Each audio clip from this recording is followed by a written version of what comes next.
Macaafa Iyyaasuu boqonnaa 24 lakkoofsa 14.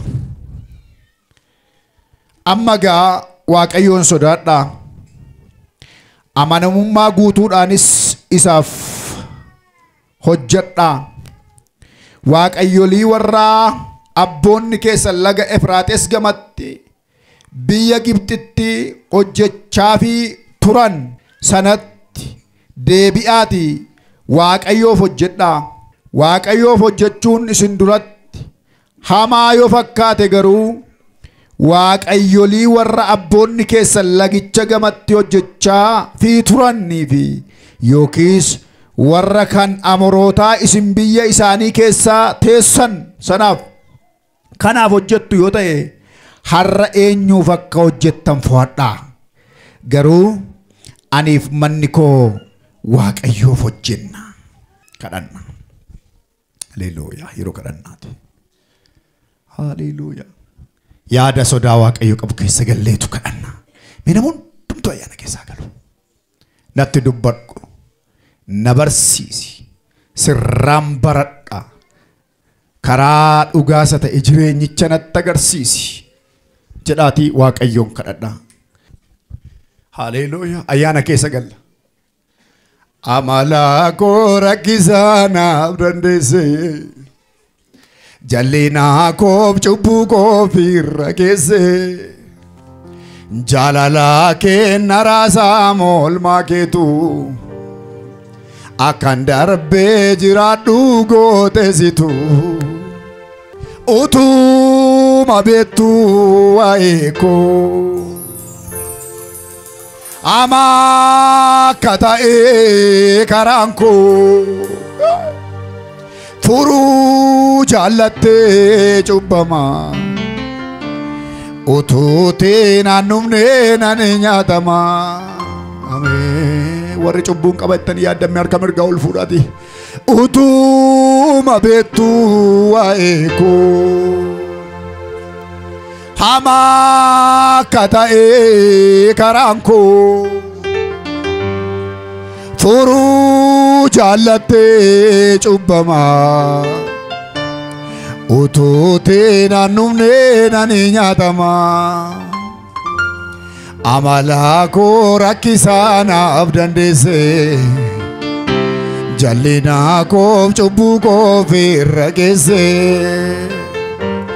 Jaalala kee naraasaa moolmaa keetu. Akkan darbee jiraadhu gooteessitu. Amala koo rakkisaa naaf dandeesse. Jallinaa koo cubbuu koo firra keesse. Jaalala kee naraasaa moolmaa keetu. Akkan darbee jiraadhu gooteessitu. Amala koo rakkisaa naaf dandeesse. Jallinaa koo cubbuu koo firra keesse. Jaalala kee naraasaa moolmaa keetu.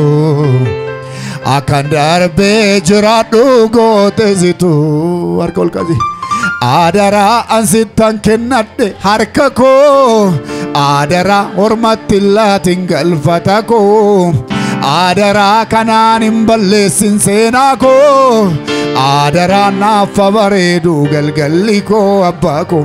Adara ayyaana keessa gali. Adara ansittan kennadhe harka koo. Adara hormatti laatiin galfata koo. Adara kanaan hin balleessin seenaa koo. Adara naaf bareedu galgalli koo abbaa koo. Amen. Adara, adara, adara, adara, adara, adara, adara, adara, adara, adara, nannisin adara. Adara, adara, adara, adara, adara, adara, adara, adara, adara, adara, nambusin adara. Adara ansittan kennadhe harka koo. Adara hormatti laatiin galfata koo. Adara kanaan balleessin seenaa koo. Adara naaf bareedu galgalli koo abbaa koo. Amen amen amen amen. Adara ansittan kennadhe harka koo. Adara ormatti laatin galfata koo. Adara kanaan balleessin seenaa koo kana. Adara naaf bareedu galgalli koo gooftaa koo. Malo malo na ilaaliidha Waaqayyooni. Adara adara adara adara adara adara adara adara adara adara nannisin adara jadi adara adara adara adara adara adara adara adara adara adara musin adara adara ansittan kennadhe harka koo. Adara ormatti laatin galfata koo. Adara kanaan balleessin seenaa koo. Adara naaf bareedu galgalli koo gooftaa koo. Ameen. Inni tokko utuu boo'u utuu iyyuu qalamaa. Inni tokko utuu kolfu utuu qoosuuti muudamaa. Biyyi lafaa isa kaaniif in arjooma isa kaaniif miidhamaa. Ani beekaa garuu isa argateef isa dhabeefis guyyaan firdiidha tokkuma. Maaliif garaa jabaatte maaliif garaa jabaatte dhaabatte laaltate akka jallatte. Maaloo maaf hin faraddu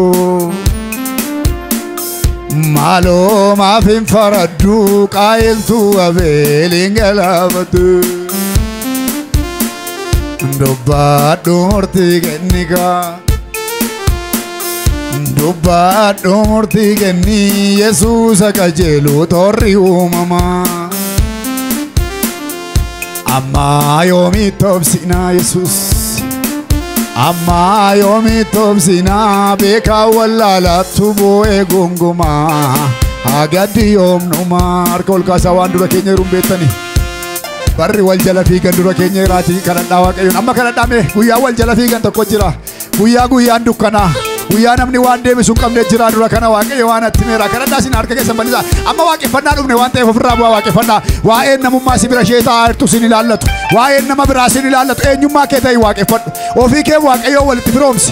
Firoomsi ofii kee Waaqayyoon. Singalchu waa'een namaa. Singalchu waa'een kan biraa. Ofii kee Waaqayyoon qofaa walitti firoomsi. Abbabbaan karaa isaa Waaqayyoo wajjin wal argu. Ofii kee wajjin wal argi Waaqayyoon. Ija namaa Waaqayyoon hin ilaalin. Ofii kee Waaqayyoon ilaali. Meemichummaa uumaa Waaqayyoo wajjin. Jireenya keessa Waaqayyoo wajjin walitti firoomsa. Wal argaa Waaqayyoo wajjin. Hallelujah. Maaliif deebiin arganne gaaffiin dhaloota. Maaliif deebiin arganne gaaffiin dhaloota. Maaliif deebiin arganne gaaffiin dhaloota. Maaliif deebiin arganne gaaffiin dhaloota. Akkasuma dhabe. Maaliif deebiin arganne gaaffiin dhaloota Yesuus. Maaliif deebiin arganne gaaffiin dhaloota. Maaliif deebiin arganne gaaffiin dhaloota. Maaliif deebiin arganne qulqulloota. Ammani deebiisa argadduttani jilba koon kaasu. Cabee foon koo butuutu san fuula keen obsu. Waa baay'een na tuttuqeetu na dubbachiisa. Lolaan imimmaan kootii kun eessa galmisa. Kobii jarra dhaabadhee waan asnaa deebiiftuun dhaggeeffadha. Waraantoonnatti cimee dubbiin na gubuusan nan ciniinnadha. Ulfeeffamuu maqaa kee cimuu seera kee hawwa keessi koo. Ulfaates nan danda'a gajjadeen badhaa ba'aa saba koo. Ilaali mimmaan koo. Yeroo kanaa jalqabee harki kee gara lafa kanaatti gadaa jedhu. ayyaanni kee gara lafa kanaatti gadaa jedhu afurri kee gara lafa kanaatti gadaa jedhu wanti dhaloota kana lolu eeboo waaqayyoon irraa haa waraanamu wangeela dura dhaabachuu kan barbaadu maqaa gooftaan kan waraaname haa ta'u ajandaan seexanaa haa waraanamu akeekni seexanaa haa waraanamu afurri bineensichaa haa waraanamu lallabamuu wangeelaan kan mormu kan waraaname haa ta'u akka namoonni nageenyeef karaa adda addaa kan hojjetu kan waraaname haa ta'u laphee namaa keessa kan jiru haa waraanamu garaa lafaa jala kan jiru kan hidhame haa ta'u qilleensa keessa kan jiru kan dadhabe haa ta'u yeroo kanaa jalqabee hojiin seexanaa guutuu guutuutti kan waraaname haa ta'u hojiin xibaaraa guutuu guutuutti kan waraaname haa ta'u afurri bi'eelzebul kan waraaname haa ta'u ajandaan bineensichaa kan waraaname haa ta'u adachaa lafa nabbee kan biyya lafaa kan waraaname haa ta'u waraaneera biyya kanarraa waraaneera dhaloota kanarraa maqaa Yesuusiin sammuu keerraa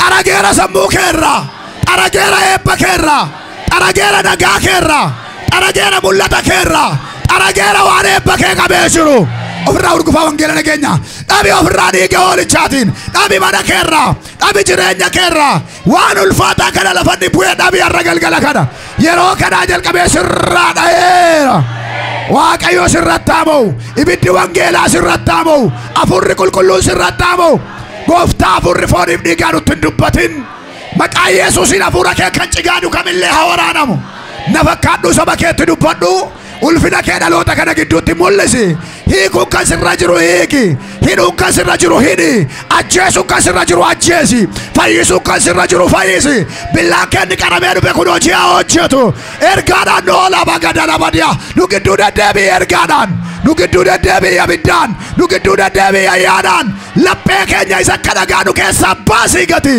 isa akka foonii nu keessa kaayi lara boodiyaa sodaachisaa nu gidduu adeemi sodaachisaa nu gidduu adeemi faarfannaadhaan nu gidduu darbi lallabaan nu gidduu darbi fayyisuudhaan nu gidduu darbi wangeellutuu lallabamu hidhaa ofirraa adaban wangeellutuu lallabamu dhukkubaa ofirraa adaban wangeellutuu lallabamu seexanni gadoodee iyyaamawu wangeellutuu lallabamu du'aa dhaka'u wangeellutuu lallabamu jaabaadha argue skalabatoora badiyaadiyadiyas waan haaraa godhi lillee gooftaaf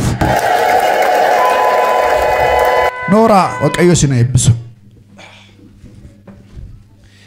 dubbii silaan irra deebi'ee dubbisaa macaafa Iyyaasuu boqonnaa 24 lakkoofsa 14 irraa kaaseen dubbisaa 15 irra isa jiru 14-15 irraa akka maqaa gooftaa Yesuusiin amma egaa waaqayyoon sodaadhaa amanamummaa guutuudhaanis isaaf hojjedhaa waaqayyolii warra abboonni keessanii laga Efraaxis gamatti biyya Gibxittis hojjechaa fi turan sanatti deebi'aati waaqayyoof hojjedhaa waaqayyoof hojjechuun isin duratti hamaa yoo fakkaate garuu waaqayyolii warra abboonni keessanii lagicha gamatti hojjechaa fi turanii fi yookiis kan Amorootaa isin biyya isaanii keessaa teessan kanaaf hojjettu yoo ta'e har'a eenyuuf akka hojjettan fo'adhaa garuu ani manni koo waaqayyoof hojjenna ameen maqaa waaqayyoo ulfaatu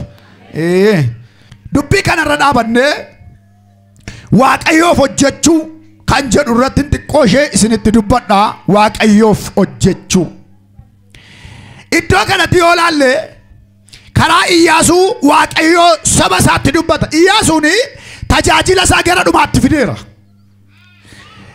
akkuma Museen geggeessaa tureen Iyyaasuun ilmi Nuun bara bulchiinsaa saba sanaa yookaan karaa dheeraa fudhatanii yeroo deemaa turanii biyya ormaa keessa kutanii gaafa biyya ormaatti galaa gaafa jiranii lola gurguddaa karaa irratti dabarsaa turan sabni Israa'el lola sana keessa yeroo lolaa turan kana Iyyaasuun Museedhaaf harka mirgaa ta'ee gargaara Iyyaasuun kuni ilma Nuuni nama gara kuteessaa mucaa dargaggummaa isaa kaasee Iyyaasuu wajjin nama guddummaa keessa galeedha waaqayyo gooftaan macaa namoota baay'ee biyya sana yookaan biyya ormaatti dhufan sana keessaa warri kaan waaqayyoon dhaga'uu dadhabanii karaa irratti gaafa waaqayyo irratti guunguman lafti baqaqee isaan fixee boobni hiddee isaan fixee lola keessatti badduu ba'anii dhumanii dhaloonni baay'een erga barbadaa'anii booddee Iyyaasuudhaaf Kaaleeb garuu akka lagaa kaanitti biyya isaa abdachiifamanitti deemaa turan. Museen illee biyya sana naalle. Warra biyyicha keessaa ba'e keessaa Iyyaasuu sammaa haasa'u kanatu saba kana fuudhee gara biyya isaa itti deeman kana Kana'aanitti galchaa jira. Yeroo kana sabni Israa'el karaarra gaafa ga'u yaadni isaa walaallammii jalaa ta'e. Yaadni isaa jalaa akka kaleessaa ta'uu dadhabe. Waan kaleessa Waaqayyoo isaan dabarse dagatan. Waan kaleessa Waaqayyoo isaan oolche dagatan. Bu'aa bayii kaleessa Waaqayyoo keessa isaan fide dagatan. Lafa onaa kaleessa keessa Waaqayyoo isaan fide dagatan. Lola Waaqayyoo harka mirgaa ta'e irraa lolaa ture dagatan. Gaafa kana Waaqayyoo gooftaan macaa lakkoofsa tokkoffaa isaarraa kaatanii achi deebitanii yoo dubbistanii Iyyaasuudhaan waa'ee waan kaleessa darbee saba isaa yaadachiifate. Ani durkaa taaraan abbaan Abrahaamii malkicha gamatti waaqa tolfamaadhaan waaqessaa ture jedhee kaase. Taaraan abbaan Abrahaam laga gamatti waaqa tolfamaa waaqessaa ture. Ani immoo abbaa keessan Abrahaamin fudhadheeni akka inni saba baay'eedhaaf eebba ta'uufanii isa fidee lafa kana keessa isa naannessaa ture jedhe. Ergasii booddee immoo Yaaqoobiin nan kenne fedhe Yisihaaqiin nan kenneef Yisihaaqiif immoo Yaaqoobiin nan kenne Yoosefiin nan kenne Yoosef immoo gara biyya ormaatti gadi bu'ee biyya sana keessatti garbummaadhaan yeroo dheeraa fixan achiis isin baase karaarra gaafa buutani waan baay'een hojjedhe tokko Bala'aam gaafa sin abaaru fedhe Balaqii waame Balaq gaafa sabni Israa'el akka abaaramuuf Bala'aamin gaafa waame ani Waaqayyo akka inni sin abaarren godheedhe deebisee akka inni sin eebbisuufan haala mijeessee hojii hojjedheera jedhe. Kana hundumaatti isin wajjinan turedhe. Ergasii isa dabartan magaalaan Yerikoo immoo humna guddaadhaan mootota baay'eedhaan cufamtee karaa darbaa isin dhoowwatte. Meeshaan waraanaa tun nu kaafamin iyya sagalee keessaniin tulluu baay'een isin duraa jisseedhe. Ameen jedha al tokko. Lafa dheeraarraan isin deemsiseedhe. Waan baay'ee keessan isin baaseedhe.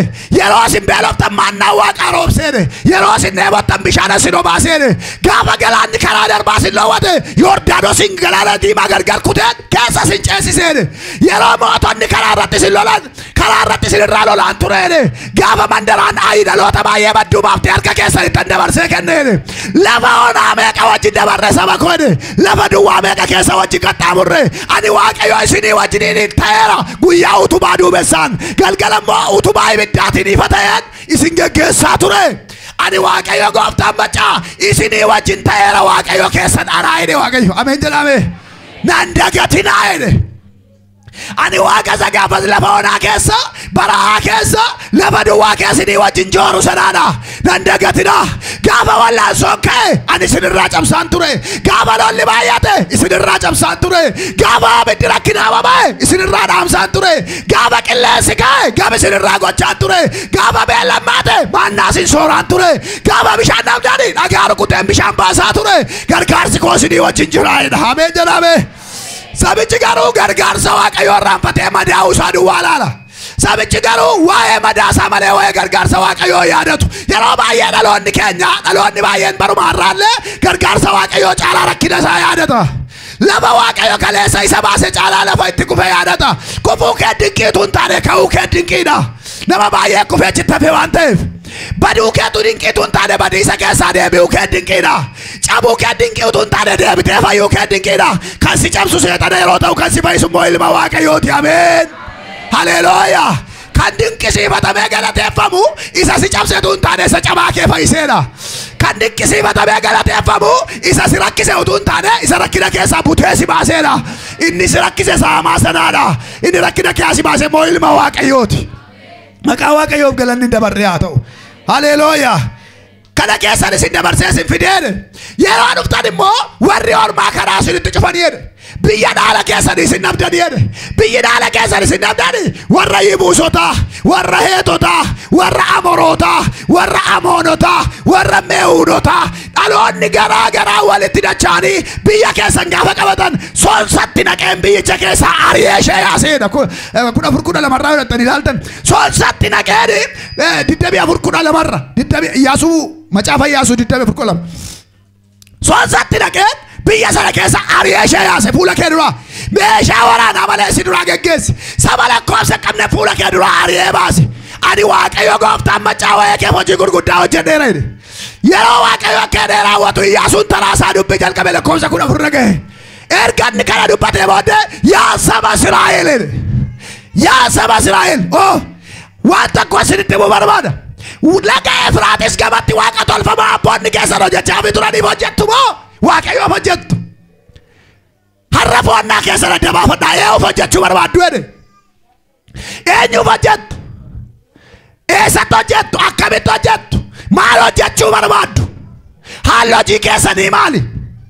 Waaqayyo moo bineensa sana laga Efraaxiis gamatti waaqeffattan sana sinii wayya?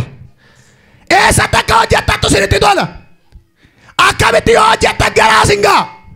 Mee kana adda baafadhaa foonnaa harreen foonnaa keessan adda baafadhaa harreen adda baasaa foonnaa lamatti godhanen Waaqayyo duukaa jirra jedhu garuu foonnaa qaban.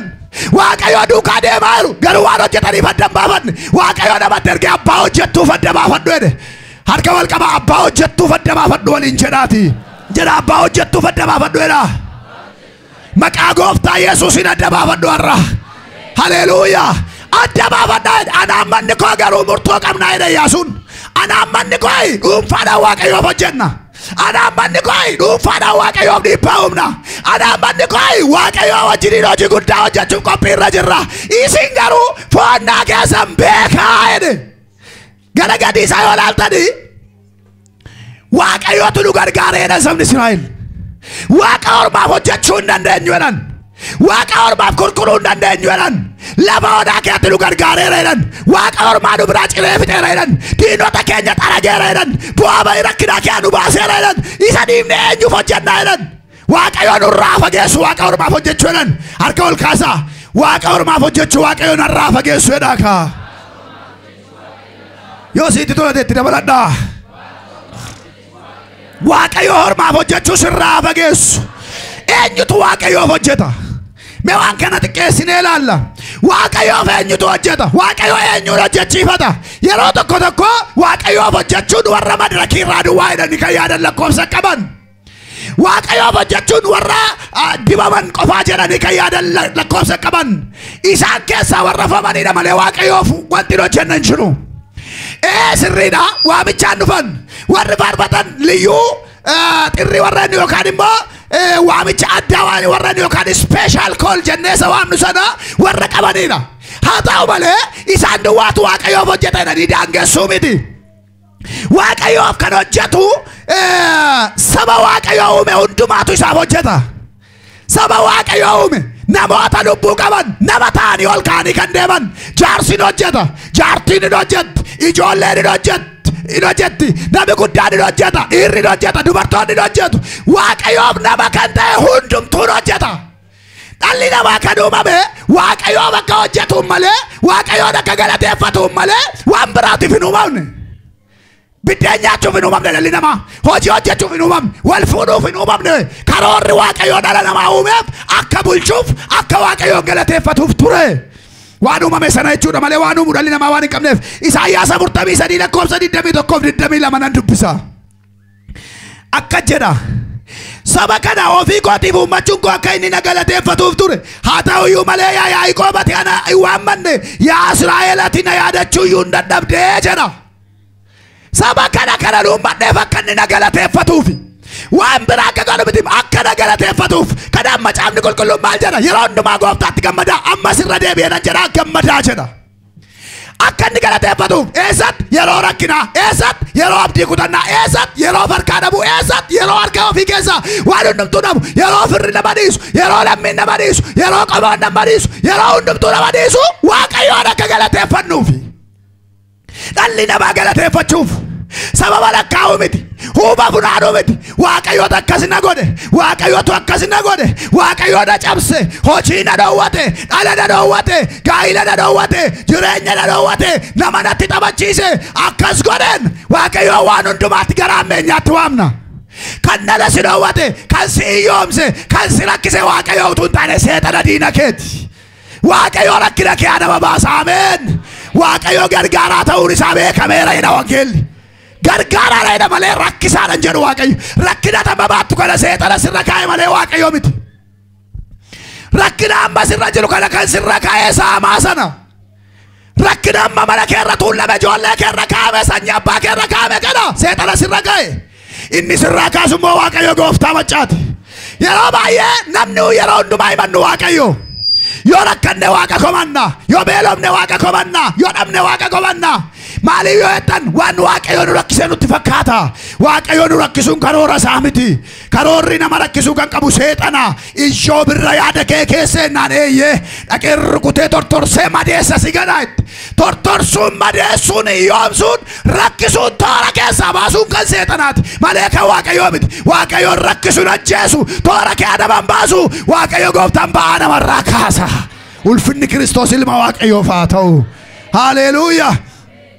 Kanaaf asin uummadha isin immoo na yaadachuu mayuu dadhabdan waan uumamtaniif wallaaltanii jedha. Yeroo baay'ee akka macaafa qulqulluutti dhala namaatu waan uumamee wallaale. Waan hundumtuu waan uumameef hojii isaarra jira. Dhalli namaa garuu waan uumameef dagate.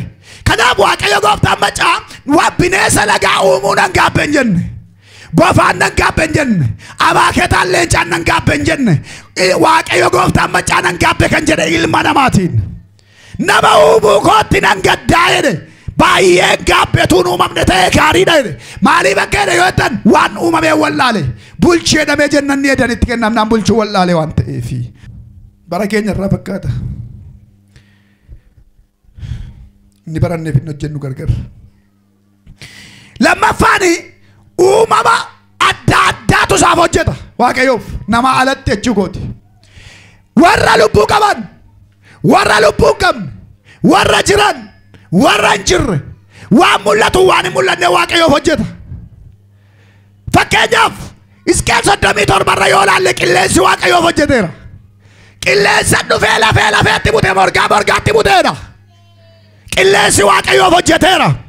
Akkuma kana Iyyaasuun 24:2 yoo ilaalle sonsi waaqayyoof hojjeteera. Akkuma kana awaannisi waaqayyoof hojjeteera. Abaaketii waaqayyoof hojjeteera. Lagaa ba'ee ijoollee warra Eliyaas Elsaa'iin arrabsite guutummaa nyaatee fixeera. Bishaanni waaqayyoof hojjeteera. Uleerra keenyaan gargar citee saba waaqayyoo ceesiseera. Dhagaa waaqayyoof hojjeteera. Sabni Israa'el dheebonnaan dhaandoomnaan bishaan laate. Sabni sun dhugeetti hin du'ooleera. Injiraanni waaqayyoof hojjetteetti. Maali yoo ta'an mana mootii dhattee lolatti isheen immoo meeshaa waraanaa misaayilii taankii wantoota gara zuwaya sosti kana fudhatteetu mana mootii dhatte guddaatti innaa jilbeenfachiifte.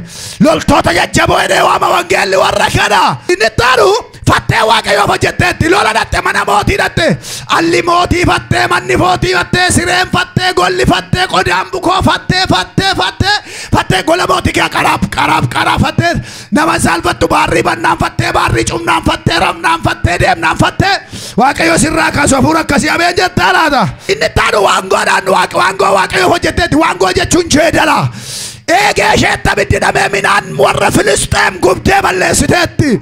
Kanaafiyyuu bineensonni caakkaa keessaa warri waaqayyoof hin hojjenne tokkoyyuu hin jiran. Baay'een isaanii waaqayyoof hojjetaniiru. Hin beekne waaqayyoo kan hin jiru. Leenci waaqayyoof hojjeteera. Daani'eliin fageenya keessa buusan ijoollee waaqayyoo bulaa nagaalaan kottaas rafaa jedhee ofirra boraafachiisee raffisee bulche. Waaqayyoof hojjeteera. Waaqayyoof kan hin hojjenne jiru.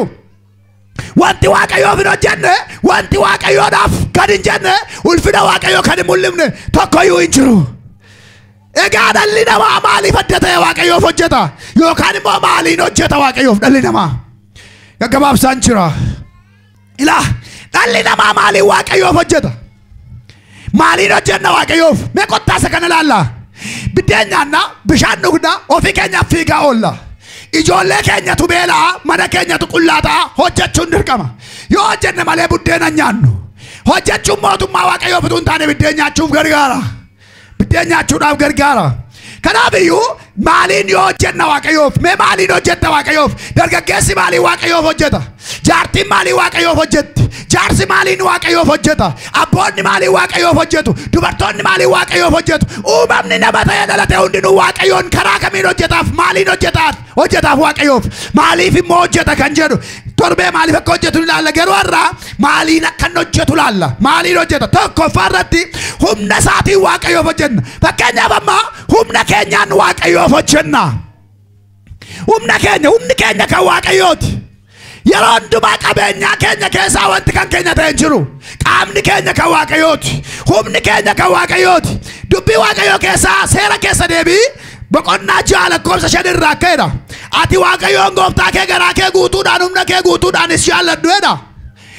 Garaa kee guutuudhaan humna kee guutuudhaan jaalladhu. Garaa guutuu jechuun humna kee guutuudhaan dabqanii dhamaanii waan garaa garaa ta'anii humna ofii warra Waaqayyoo hojjetan barbaada. Namoonni baay'een humna isaanii Waaqayyoo hojjechuu akka qabeenyaatti lakkaatu warri wangeelli galeef. Akka irraa gara biti dur abboonni keenya waldaa kiristaanaa kan nu biraan ga'an dhagaa saggootti baataniitu. Makiinaan fe'u hin jiru. Ashawaa saggootti baatanii mana qulqullummaa ijaaraa turan. Garaatti ulfa baatanii saggoota ashawaa baatanii mana Waaqayyooti jedhanii mana qulqullummaa ijaaraa turan. Iddoo aarsaa Waaqayyoo ijaaraa turan. Kanaaf fidanii nu biraan ga'an. Humna keenya Waaqayyoo bakka hojjennu Waaqayyoo hin barbaada. Humni keenya kan Waaqayyooti. Hamma dandeenyu hojjenna. Waan beeknu hundumaan hojjenna. Humna keenya hundumaa Waaqayyoodhaaf investii goona. Qabeenya keenya duwwaa miti. Yookaan immoo faarfannaa duwwaa miti. Asirraa tajaajiluu duwwaa miti. Asirraa afaan haaraa dubbachuu duwwaa miti. Kun abbaa kennaati. Kennaa isaan hojjenna. Garuu Waaqayyo nama hundumaarraa wal faana kan barbaadu humna keenyaan waldaa kiristaanaa qabattee nama hojjechiiftu biyya kan guddaadha.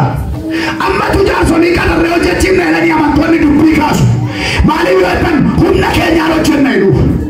Humna keenyaan Waaqayyoof hojjenna jedhanii of amansiisu. Humna keenyaan Waaqayyoof dhiibbaa humneeru qabeenyaatti lakkaatu. Waaqayyoof hojjechuu kana badhaadhummaatti lakkaatu.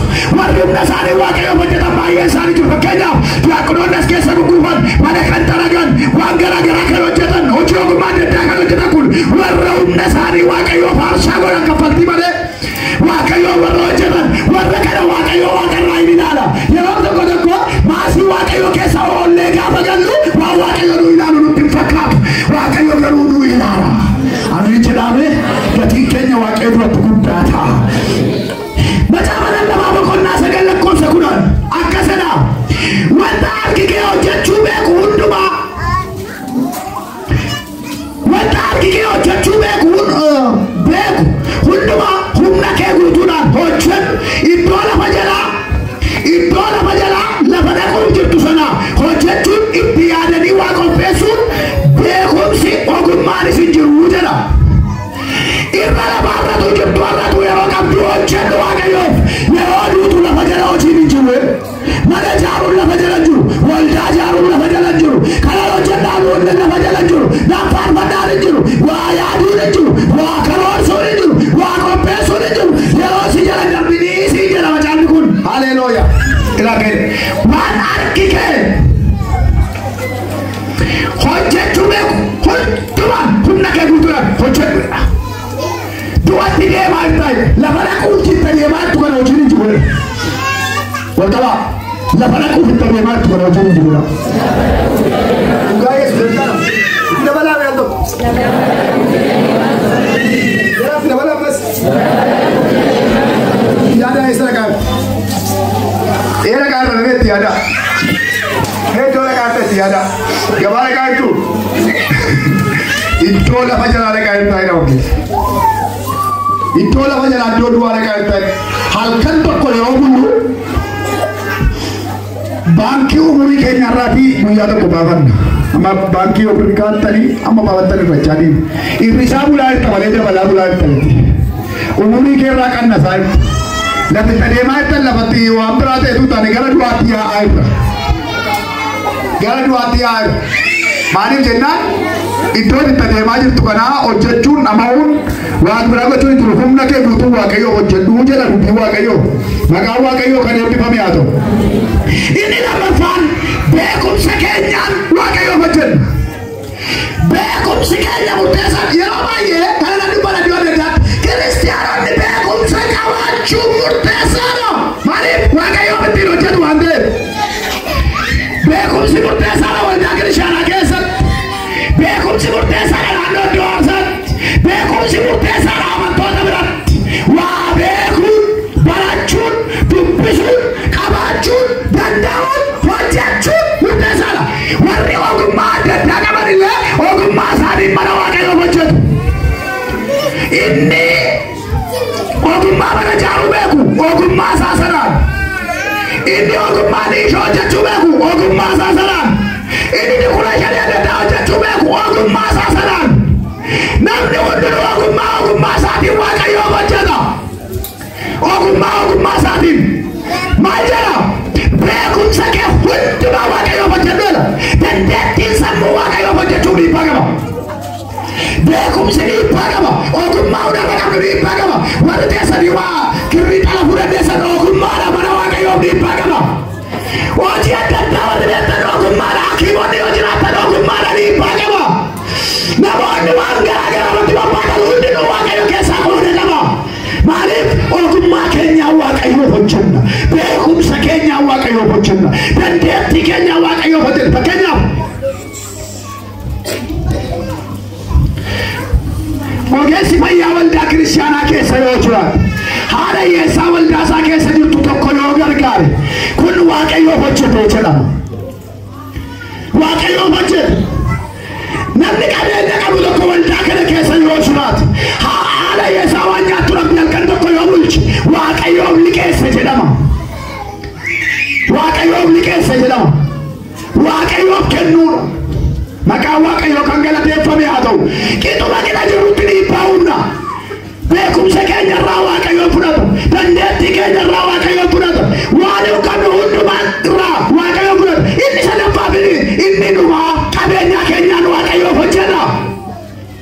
Qabeenya keenyaan waaqayyoo macaafa fakkeenyaa boqonnaa 3 lakkoofsa 9 dubbisaa akkasidha. Qabeenya keetiin ija midhaan keetii hundumaa keessaa isaa duraatiin waaqayyoo ulfina kenneera. Yommus midhaan gombisaa kee keessa guuta. Daadhii waynii kee inni haaraanis guutee iddoo cuunfaa waynii kee irra hin dhangala'a. Ameen. Midhaan kee keessaa isa hangafaa kenni. Qabeenya kee keessaa isa hangafa ta'e kenni. Waan qabdu keessaa isa caalu waaqayyoo kenni. Gaafa sana gombisaa keetu guutaa'edha. Mana waaqayyoo gaafa qabeenyaadhaan ijaartu horiidhaan gaafa ijaartu gombisaa keetu guutaa'edha. Waa'ee kanaa irratti waa xiqqoo dubbanna. Waldaa kiristaanaa keessa humna guddaadhaan namoonni hojii hojjetu jedhamanii yaadamanii namoota sadiitu jira. Inni tokkoffaan namoota waaqayyoo ayyaana dibata geggeessummaadhaan kaa'e ayyaana warra qaban dibata warra qaban geggeessuu warra danda'an naannoo iddoo aarsaa warra naanna'an sabni akka isaanii keessa kan jiru warri kun qabeenyaa guddaadha humna guddaadhaan dhiibbaa hojjetu. Inni lammaffaan namoota beekumsaa ogummaa adda addaa qaban waldaa kiristaanaa keessa guutanii jiran isaan kun waldaa kiristaanaa bu'aadha. Eebba guddaadha waldaa kiristaanaaf yookaan ogummaa isaanii hojjetanii qabeenyaa fidu yookaan immoo ijaarsa mana qulqullummaa ofiin ijaaru. Tokko dureen gaddaas dhufee waldaa kana keessa amma yoo jira waldaa kana keessatti argeeramu. Meeshaas keessaa irratti waliin jira garuu immoo sirreessuu isaarratti waan malee jiran hojjetaa jiru. Kun qabeenyaa guddaadha. Waan beekuun waldaa bukkee dhaabachuuf ogummaa qabuun tola humna isaatiin waldaa bukkee dhaabachuudhaaf kun qabeenyaa guddaadha. Warri kun salphaatti ilaalama waldaa kiristaanaa keessatti iddoo guddaatti ilaalamee ilaalama waldaan iddoo guddaadhaan ilaalti. Maaliif beekumsa isaaniitu waldaa keessa jira. Qabeenyaa waldaati. Sa'aatii barbaadetti waldaa waan ta'e ergatti waan ta'e hojjechiifti. Maaliif waldaa isaanii jaallatu waaqarraa ayyaana argatu hafuurri qulqulluun isaan ilaala waaqayyo isaan eebbisa waan ta'e. Inni sadaffaan amantoota guutuudha. Isaan kun immoo qabeenya isaaniitiin waaqayyoon waaqeffatu. Qabeenya isaaniitiin waaqayyoon waaqeffatu. Qabeenya isaanii jechuun kun maal jechuudha? Fakkeenyaaf amma abboonni qabeenyaa waldaa kiristaanaa keessatti dhiibbaa guddaa ni uumu. Waldaa kiristaanaa keessa abboota qabeenyaa hedduun yoo jiraatan dhiibbaa qaba. Yeroo tokko tokko waa'ee birrii waa'ee maallaqaa kana maal godhu wangeeluma lallabanii jedhu. Waa maallaqi jiraate wangeelli lallabama. Inni kun immoo beekumsa xiqqoodha warri kana jedhan. Koomenti adda addaa waan garaa garaa kana baay'ee dubbistu. Isaan kun immoo warra xiqqoo ishee maalummaa mana qulqullummaa isaaniif hin galle dhoksaan mana qulqullummaa isaaniif hin galle akkuma pirofeetochaatti warra haasa'anidha. Birrii malee hojjetamu. Maayikiin kun dubbatamu birrii barbaada. Mallaqiin kun as dhaabachuun birrii barbaada. Montaarboon kun as jiraachuun birrii barbaada. Waan bariirra sabni taa'u birrii barbaadama. Garuu amantoonni kun yoo kennuudhaa baate gabbaanii daldaluun hin danda'amu. Waldaan eenyuun daddachiifatti hundumtuu mana isaa fiiga. hojii isaa dhaqata. Abbabbaan hojii isaa dhaqata. Walitti fidatanii bitatanii irra taa'u. Walitti fidatanii muka akkasii dhaabbatanii duuba dhaabatanii lallabu. Walitti fidatanii hojjetaa qacaratu. Walitti fidatanii moontaa armoo bitatu malee hin argamu. Qabeenyaa guddaa namattoota. Waldaa kiristaanaatiif. Qabeenya keenya yeroo waaqeffannu waaqayyo waaqarraa hin gammada. Isa hangafa ta'e amantoonni waan meeqaa waaqayyo waaqeffata. Qabeenyaa waaqayyo barbaadu maa inni. Fakkeenyaaf calmadanii waaqeffamu guuranii fidumoo waaqayyo waan kaa'ee qaba. Afaan waaqayyo kee kan dubbatame. Tokkoffaan kennaa hangafaati sana amma jedhu kana. Kennaan hangafaa hundinuu kan waaqayyooti. Horiin dura dallaa keetti dhalate kan waaqayyooti. Miindaan jalqaba guutummaa isaa kan waaqayyooti. Wanti jalqaba ta'e hangafa ta'e hundinuu kan waaqayyo isa jiraataati. Maqaan waaqayyo kan galateeffame haa ta'u. Inni lammaffaan kurnaffaadha. Kun akka nuti hundinuu kan waaqayyooti. Kan waaqayyooti. Baay'ee siyaa'ifatu Kiristoos hin waaqayyo waraanaan. Kennaan kurnaffaa kennaa guddaadha. Kurnaffaa jechuun kun hanqan guutaa hundumaa kan waaqayyooti. Keessumaa kurnaffaa kan kennamaayyuu miti. Namoonni baay'ee yeroo kurnaffaa kennan akka waan waldaa gargaaranitti yaadu. Waldaa gargaaru miti kurnaffaa kennuun hanna jalaa ba'uudha. Hanna jalaa ba'uudha. Kurnaffaa nyaata baanaan namichi kun hattuudha jechuudha. Namni kurnaffaa waaqayyoo hin deebifne hanna jala jira. Mootummaa waaqayyoottis galuun hin jiru. Hattuun hin galtu gaa. Akkuma kana immoo eebbi lafarraa jalaa cufamaadha. Maaliif jettan mootummaa waaqayyoo mootummaa nagaati. Mootummaa waaqayyoo mootummaa seera waaqayyoo eeguudhaan dhufuudha. Yoo na jaallatte rabboonni koo eegaa. Kanaaf kurnaffaan kan waaqayyooti. Yeroo tokko tokko namoonni keenya dogoggoru. Birrii 1,000 fi birrii 100 miindaa nyaatu. Biatte ishee barumsa taa'ee waan hangara kanaatti dhufee fi namatu kalee sanaa dabalee kurnoo jechuun maal jechuudha naan jedhe miseensa keenya. Hangaruu barsiisaa wanti yeroo baay'eedha. Kanaafan tarii os kee jiraatta ta'e bal'uun keessachumaan kee bartee. Ilaa namni tokko birrii 1,000 100 fi 50 yoo jedhu 1,000 150 miindaa nyaata. Kurnaffaan namicha kanaa meeqa? Yeroo tokko tokko dogoggoratu nama asitti. Birrii 1,000 150 miindaa nyaata. 50 sanaa saabuunii seetu. Birrii 1,100 keessaati birrii 100 birrii 10 qodaa kurnoo keessa ka'a. Mana dhaggeeffadhaa laachee kana. Birrii 100 birrii 10 1,000 keessaa kurnoo yeroo ba'u birrii 100. Birrii 100 keessaa ammoo kurnoo yeroo ba'u birrii 10. Birrii 100 birrii 10 ka'a. Ishee kamtu hafe? Birrii 5 haftee moodhaan hafteetti. Namichi kun ofumaa kassare malee galmee annaa jala jira. Kennaa waaqayyoo sharaafaan qabu. Birriin tokko yoo haftee namichi kun galmee annaa jala jira. Ofumaati. Inni kennes kisaaraa. Ofii isaatiifis kisaaraa jala jira hin eebbifamu. Kennuu kurnaffaa jechuun eeggachuudha. Maala dargadde har'a? Eenyutu naa kenne? Kan waaqayyoo maaltu na bira jira? Qabeenyaa waaqayyoo waa tokko sitti hima. Yoo waaqayyoo qabeenyaa isaa lakkaatee lubbuun kan waaqayyooti. Lubbuun kan kee miti. Afuurri hundi ittiin sochoonu kan waaqayyooti. Waaqayyoon gaddisiisanii jiraachuun ulfaataadha. Waaqayyoon gaddisiisanii jiraachuun namatti hin tolu. Kanaafiyyuu kan waaqayyoo ofirraa eeguudha. Kurnaffaan baay'ee ulfaataadha. Baay'ee ulfaataadha. Kennaa hangafaallee jijjiiruun hin danda'ama. Fakkeenyaaf mucaan dhiiraa tokko dura yoo dhalate akka aadaa yeroo sanaatti mucaan dhiiraa tokko dura yoo dhalate amma urgaa'aan mucaan dhiiraa kana qaba. Mucaan dhiiraa isaa kun kan waaqayyooti. Hangafa waan ta'eef kanaan maal godha? Xobbaallaa oolaa qopheeffata. Utuu haati manaan deeyin fuuldura. Akkuma isheen xobbaallaa haara oo'a mucaan sun dhalateeni harka mucaa sanaa qabeetu xobbaallaa oolaatiin jijjiira. Harreen tokko dallaa keessan gatti yoo dhalatte harreen waaqayyoof hin kennamtu. Dura dhalatte yoo taate harree sana bakka buusanii xobbaallaa oolaa kennu. Kennaa hangafaa jedhaman kun jijjiiruu danda'ama. Kurnaffaan hin jijjiiramu. Saawwi tokko 9 irra geesse isheen 10 irra dhalattu naafa yoo taate hiyyeessota mandara keetti illee qalee nyaata naafi mana waaqayyoof hin kennamu. Naaf iddoo aarsaaf hin kennamu. Wanti irruu ta'e hin kennamu. Yeroo tokko tokko birrii citaafaa qodaa buusii keessa kan buusaniin arga. Abaarsa fudhachuudha kun abaaramuudha. Namoonni utuu qabanii qodaa buusii akka kadhattuutti ilaalu. Akka kadhattu wayiitti ilaalu. Birrii baay'ee kuma meeqa qaban kee birrii abbaa 5 keessa barbaadanii qanii qodaa buusii qabu abaarsa guddaadha kun abaaramuudha. Abaaramuudha. Maaliif yoo jettan iji Waaqayyoo gara qodaa buusii ilaala. Gaaf tokko gooftaan keenya Yesuus Kiristoos utuu taa'u qodaa buusii keessa ilaalee jedha. Haati hiyyeessaa tokko waan akka saantima diddiimtuu lama buuftee jedha. Ilaa dhaabaa warri kaan waan qaban irraa hambisanii buusan haati hiyyeessaa kun garuu waan qabdu hundumaa buuftee jedheedha. Iji Waaqayyoo qodaa buusii nu jala naanna'u kana keessa in ilaala. Harka qullaa fuula koon taayinaayidha wangeelli. Kana hundumaa kan jennu wangeela jedha. Yesuus Kiristoos tu afaan isaan dubbate. Waaqayyootu Museetti hime. Kun dubbii afaan Waaqayyoo kee baay'ee malee geggeessitoonni waldaa waan uuman miti. Waaqayyootu afaan isaa kee baasee dubbate. Manni keenya kanaaf abaarama. Kurnaffaan garuu jijjiiramu kennaan hangafaalee jiramu hundaa.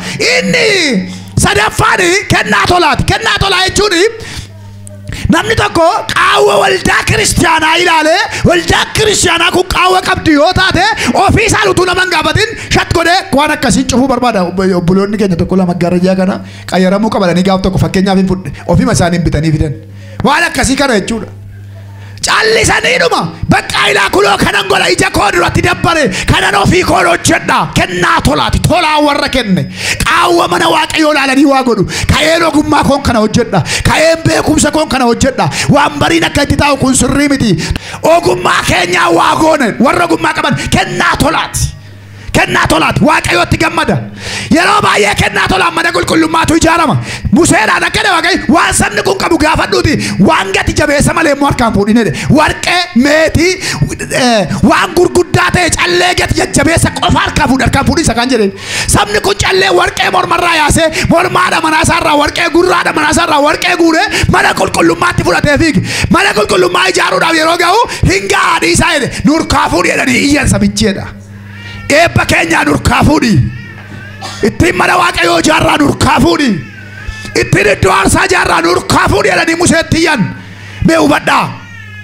Waaqayyootu nama gaafata. Kennaa tolaa jedhama. Kennaa tolaa jedhama. Inni itti aanu kennaa guyyaa ayyaanaati. Guyyaa ayyaanaa hundumaatti mana qulqullummaaf kennaadha kennamu jedha wangeelli. Akkuma ijoollee kee baasii goote mana qulqullummaaf yaadii mana kee irraa baasii godheedha. Wangeela jedha maraana miti. Baasii godheedha. Inni Waaqayyo jedhu isa kana malee kottu la qulfiina qabadhu kuma kudhanidha. Ila kuma kudhan kaffali qulfiina qabadhu lafaa kaataanedha sun hannaa jechuudha. Wangeela keessa hin jiru. Ela sooftii kana beekee hundufee bitata sooftii kana laa. Hundufee bitata birrii 500 ittiin eebbifamaanedha sun hannaa jechuudha. Karaa dalgaati wangeelli hin deeggaru hin jedhu wangeelli. Ballisuu mana Waaqayyoo waa gochuun hin danda'ama. Fakkeenyaaf waan akka shamuusii waan garaa garaa kun yoo hojjetame ballisuu mana Waaqayyoo cubbuu miti beennee bitanna. Garuu karaa dalgaa miti manni qulqullummaan kan ijaaramu karaa sirriidhaan ijaarama. Karaa dhugaadhaan ijaarama. Yeroo amantoonni harka isaa qollofatu waldaa kiristaanaa achi guurra namni malata malee akkas miti. Inni kun immoo guyyaa ayyaanaati. Inni dhumaa buusii sanbataati. Buusii sanbataa ko namni tokko illee harka isaa qullaa fuula koo du'an taa'in jedha Waaqayyo. Yeroo tokko akkuma keenya qullaa dhannee waldaa gaggannee teenya. Yookaan birrii 5 baannee 10 baannee qodaa buusii of ilaallee dabarsina. Baay'ee cubbuudha Waaqayyo fuulduratti kun. Fuula Waaqayyootti cubbuu guddaadha. Cubbuu guddaadha. Maaliif yoo jettan fuula koo dura harka kee qullaan ta'in eewu takkeedha abbaa lubbuu kee Yesuus. Waaqayyo sa lubbuu kenne takkeedha. Waaqayyo sa nagaanuu kennetu birriinuu kadhataa jira. Naa kenni mana koo jaari lafaadha kaasisiin jedha. Lafa xidhattee oolte galtu kana kan sii kenne Waaqayyoodha waan ta'eef. Inni kaan paralaayizii ta'ee manatti gale. Inni kaan akalaat godhoo ta'ee manatti gale. Inni kaan sukkaara dhukkubsatee marrummaan isaa walakkaa guyyaadhaan marfee fudhachaa oola. Inni kaan mana hidhaa keessatti cannaqamee rakkatee tumamee dhiitamaa oola. Siif nagaasii kenneetu Waaqayyo mana koo naa ijaare. Yoo barbaadde misaa nyaattee yoo barbaadde qursii nyaattee yoo barbaadde raatii nyaataani wabii keeti jedha Yesuus. Hedee dhaabateetu mana koo immoo naa ijaari jedha. Nummoo baay'een mana Waaqayyoo ijaaru akka diinaatti ilaalla. Yeroo birriin gaafatamu akka bu'aa diinaa wayiitti ilaalla. Waan hatamu fakkaata, waan badu fakkaata, waan nu jalaa boola abbadee dhiisee sin ilaallatu kennitee eebbifamuudha. Waaqayyo abbaatti kenneef kan barbaada waan ta'eef. Ati eebbammaa arrachuudha. Warri waldaa biraatti dhuftan hundumaaf hin haasa'aa malee kan waldaa naa duwwaa miti. Amantootuma waan ta'eef barsiisaara wangeela waan ta'eef. Wangeeluma dhugaa waan ta'eef barsiisaara malee waan biraaf miti. Kanaafi kennanii eebbifamuudha. Inni kun qodaa buusiiti. Maalan buusaarra mucaan koo maal qodaa buusii keessa buufti. Haati manaa koo maal qodaa buusiitti aggaamti jechuudha. inni kun ija waaqayyootu ilaala. Yeroo qoodichatti hidhannu ija waaqayyootu ilaala. Yeroo qoodicha keessa buunu ija waaqayyootu ilaala waan ta'eef inni dhuma mootummaa waaqayyoof kan nama qopheessu hiyyeessaaf kennuudha. Isheen kun very keeyidha baay'ee ijoodha qulfii cimaadha. Hiyyeessaaf kennuudha. Rakkataa naannoo ofiif kennuudha. Biddeen bullaa irraa laanna. Callaa qabnurraa laanna. Birrii kiisiidhaa qabnurraa laanna. Hiyyeessota gargaara. Warra beela'ee nyaachisuudha. Warra dheebote obaasuudha. Warra daaretti uwwisuudha. Warra hin qabne gargaaruudha. Maaliif? Anatu si bukkee jiraayidha waaqayyo waan ta'eef. Beektu akka hiyyeessa si bukkee jiru yeroo gargaartan waaqayyo gooftaan macaa akka waan ofiisaaf gargaarame tura. Maal jedha wangeelli? Namni hiyyeessa gargaaru akka waan waaqayyoof liqeesseeti. Mee hubadhaa wangeela. Yeroo hiyyeessaaf waa laattu harka waaqayyoo sirraa liqeeffate sii deebi'a jechuudha dachaa ta'e. Ameen jettaa laata? Sii deebi'a. Yeroo beela amarrummaan marate tokko beela baaftu sii deebi'a. Iriyyaa babordudda sii deebisu wayii tokko harka qabattee akkasitti qaawwa keessii cuba sii liqeessa wajjin nyaanne jechuu dandeessa. Hin lakkaamu jedha waaqayyo. Isa warri biyya lafaayyuu hin godhu jedha wangeelli. Hiyyeessa waan afaan itti deeffatu hin qabnetti gaafati laattu garuu eebba keetu waaqarraa banama. Cufaa jireenyaa sirraa isaa qaba. Namoonni baay'ee qabeenyaa isaanii hedduu iddoo hin taanetti dhangalaasu. Sooressaaf kennu, firoomaan kennu, nama gargaarsaaf kennu. Isa quufee mana ijaarratee mana ijaarratee mana eebbifatuu dhaqanii kuma masiin kenneen waaqayyo duratti seeroodha. Bornaa laattaadha waan ta'eef. Haadha hiyyeessaa waan nyaattu hin qabnetti garuu birrii kudhan kennuun namatti ulfaata. Maaliif? Jireenya bara baraatti wal qabatti waan ta'eef seexanni garaanuu jabeessa. Mootummaa waaqayyoo wajjin wal qabatti. Jireenya bara baraatti wal qabatti. Amma surreen meeqa fannifamee yoo na oneeta. Kootiin meeqa fannifamee oneeta. Naannoo keetii immoo nama qullaa deemu jira. Nama wayyaa tokko waldaa dhaqee wayyaa tokkoon kan siraa dhaqutu naannoo mana kee jira. Mana kee keessaa immoo surreen cinneen lafti xalagama. Macaafni immoo lama yoo qabaatte tokko kenniif jedha. Saba koo fagaannee irra gooftaarraa. Tajaajiluu madraki qofaarraa wacuun kun tajaajilan jedhamu. Waldaa kiristaanaa keessa taa'uu duwwaan ikkoo tajaajilan jedhamu. Tajaajilli cimaan achitti hafe waldaa ala jira tajaajilli cimaan. Waldaa ala jira. Addanuma dhaabanneef waldaa dhanneef kennaa innaan utaallee kaadee duwwaadhaaf mootummaa waaqayyootti waan galluu miti. Yesuus hiyyeessa fakkaatee balbala mana kee jira. Yesuus hiyyeessa fakkaatee naannoo mana keetii jira ta'a. Dadhaboota hiyyeessota obboloota keessaniif kan gootan anaaf gootan. Guyyaa sanumaatti yeroo isin dhuftan warra kara mirgaasaa jiruun isin beelofnaan beela na baaftan. Dheebodheera dheebuu na baaftan. Hidhameen naan na gaafattan. Daareen naan natti uwwiftan. Iddoo isinii qophaa'ee jireenya bara baraatti gala. Haa gaaffii qabnaa jedhu isaan immoo maali gaaffiin kee? Eessatti arginee beela si baafne? Eessatti arginee daara si baafne? Eessatti arginee mana yoo midhamteen naan si gaafan? Rakkataa obboloota keessaniif kan gootan anaaf gootan. Amma immoo warra harka isaa bitaa jiranitti immoo dubbate. Beelofnaan beela nan baafne. Dheebonnaan dheebuu nan baafne. Daarraan natti uwwifne. Hidhamnaan nan gaafanne. Iddoo abbaa keessanii isinii qophaa'e Lusiifer bira gaannamitti iddoo gubannaa bara baraatti sokkaan jedha. Maali eessatti hidhamnaan si gaafachuu dhiifne? Eessatti daarraan sitti uwwisuu dhiifne? Yoo midhamtee unoon nageenye naan dadhaboota obboloota keessaniif kan hin goone anaaf hin goone argaa koo dura badaan isaanii hin jedha. Hubadhaa saba nana. Wanta harka keenya keessa jiruuf gaannamitti galla. Qabeenyaa lafarraa kana waa bitachuu dandeenyaaf kuma qabnu malee hiyyeessaaf laannee jireenya ittiin bitanna. Haala hiyyeessaa gargaarree jireenya ittiin bitanna. Wangeelli keenya miilla qabeenyi keenya miilla wangeelaa ta'uudhaaf ikkoo nutu murteessaadha. Nutu murteessaadha iddoo hin taanetti hullaanna. Gubboo faalaanneetti hin gaannamitti galla warri kaan immoo bakka maallaan jedhanii ennee gubboo harka lafa jalaallaan haala hiyyeessaaf kennaa gubboon gubboo caalu isaa. Jireenya bara baraatti argattaadha hiyyeessaatti gati. Jireenya bara baraatti argattaa ijoollee hiyyeessaatti gati. Yeroo tokko mucaan iyyaa koo wajjin nyaataaf gatteenye. Namicha birrii kadhatu wayii tokko nu gaafachuu birrii nu gaafachuu mana nyaataa dhufe. Innaani maal taammatu dhiqatee nyaateen jedheen baay'ee natti tolaanaan jedhe. Dhaqee harka kee dhiqadhu wattu biddeen nyaannaa inni. Ishee dhufee innoo dhiqatee taa'e. Naannoo keenya kan nyaatan hundinuu ka'anii biddeen fudhatanii qayyaratan. Uni garuu wajjin faffannee nyaanne. Ergasii man gammada. Callisee man gammada. Karaara yoon deeminatti tottola. Yeroon qofaa koo deemullee natti tottola. Nana maleeffadha ergasii. Amaluma dhaabbataa naa ta'e waan kun. Man godha yoo waan akkasii dhufee na mudate. Maaliif? Maaltu beeka waaqa natti ergita? Maaltu beeka waaqa sitti ergita? Ati waan guuttee nyaachaa jirta nan beela'eera dhufee dhaabate. Waaqa sitti ergita.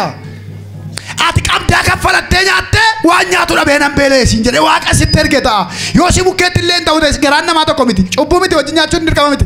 Garaa kee guuttee nyaachuu dhabde biddeen ajajiif taa'ee nyaatu. Cubbuu miti. Ajajiif taa'ee nyaatu qabda yoo ta'e hin qabdu yoo ta'e hambisiisa nyaachaa jirtu irraa nyaatu. Dhala namaati. Of harkaa dhabe yoona Yesuustu nama fakkaatee nutti harka raasaa jira.